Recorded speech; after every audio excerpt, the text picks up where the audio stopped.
What's up, guys? It's me, Jordan, here at the Mad Vapes in Belmont. I just want to make a quick little video real quick to show you and talk about some of the different gauges of wire that we carry for DIY. And, of course, our Ferris wheel coil box that we have with the different ohmed and different gauge coils. So, that's Bo throwing O's at me. Just a random O comes across the screen. Anyway, so I'm going to go ahead and get into it. First one I'm going to show you is our 20 gauge Kanthal. So Kanthal wire is your most common wire for building, and then you got like Mad Rabbit wire, you got kidney punch or nichrome, stainless steel, nickel. I can't use nickel. I'm allergic to nickel, so I figured that out here a few weeks ago. But here we have some 20 gauge Kanthal. It's more of a thicker wire. You're going to get a lot of your you're going to get a lot of your higher ohms, or no, lower ohms with thicker gauge wire. I know I put a build in an RDA about a year ago with 18 gauge. It was a 3 wrap around a 30 millimeter gauge, around 30 millimeter jig, and it ohmed out to a 0.08. So with thicker wire, you're honestly going to get a little bit of a lower ohm. What we do sell, the 20 gauge comes in a 15-foot spool, and we do sell those. I believe they're $5.99 if I'm not mistaken. I believe that's all of our DIY wire. The next gauge I'm going to show you is 22 gauge, which is right here, 15 foot, and I'm going to drop it. And it's a little bit thinner than 20 gauge, still a pretty thick wire. If I'm not mistaken, it's still a very thick wire. And again, you're going to get more of your lower ohms off the thicker wire. Thicker wires, lower ohms, thinner wires, higher ohms. And then the next one I'm going to show you is our 24 gauge. So it just keeps going down the line as far as getting thinner or thicker. The lower end gauge you go, the thicker you get. The higher end gauge you go, the thinner you get.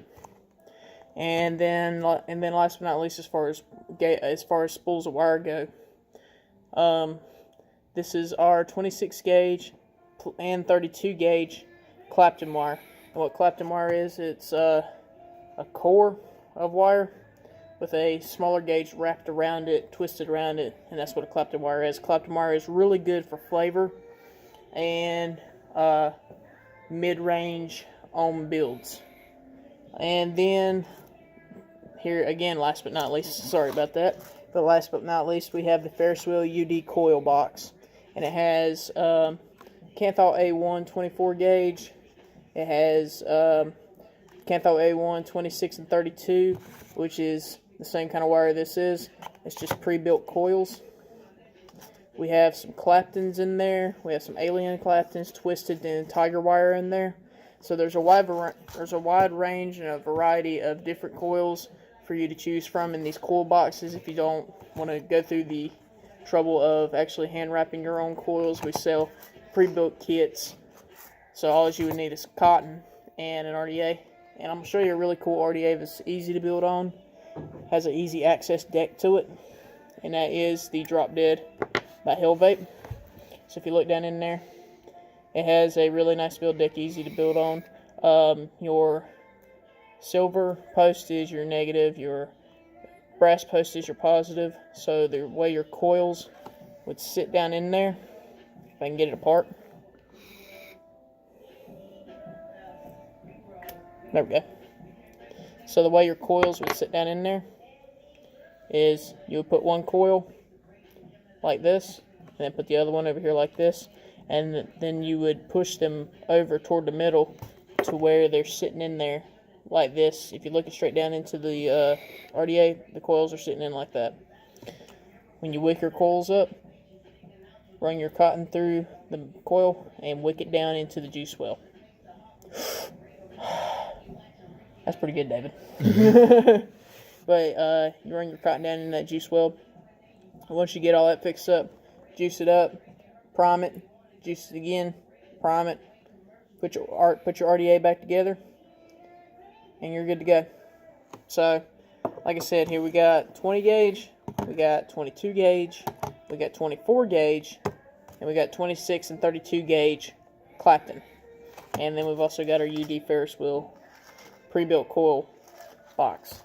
So when it comes to building and stuff, I recommend that you know your Ohm's law, and that your battery safety, and know what you're building, because safety is always key when it comes to DIY. And we always we don't want people to end up hurting themselves over something stupid. So here's an example of what can happen to a battery with improper use. A customer came in and the other day and was talking about, or was saying that her purse was smoking, and the guys in here said, "Wait, do you have a battery in there?" She said, "Yeah, I do." They told her to dump it out. The battery's literally sitting in a bunch of change, and 2 coins were on each end of the contact, making contact with the battery and causing it to heat up. So that's another thing. Batteries, do not put batteries in your pocket loosely with change or screws or anything, because if each one of those screws or each one of those coins makes contact on each end with this battery, it's going to get hot and eventually it's going to explode. So here's what a bad battery looks like, and here's what a good battery looks like. You can see on the bad one, it fried the top of it, it melted the plastic away, and on the good battery, the whole battery's still intact. So that's just a little bit of information on what could happen if you improperly use a battery or improperly build. If you put one of these in a make mod and you put too low of a build on there, the same thing can happen, which is called battery venting. So I just want to make this quick little video to tell y'all a little bit about our wire and about our DIY kits. So until next time, my friends, y'all stay cloudy.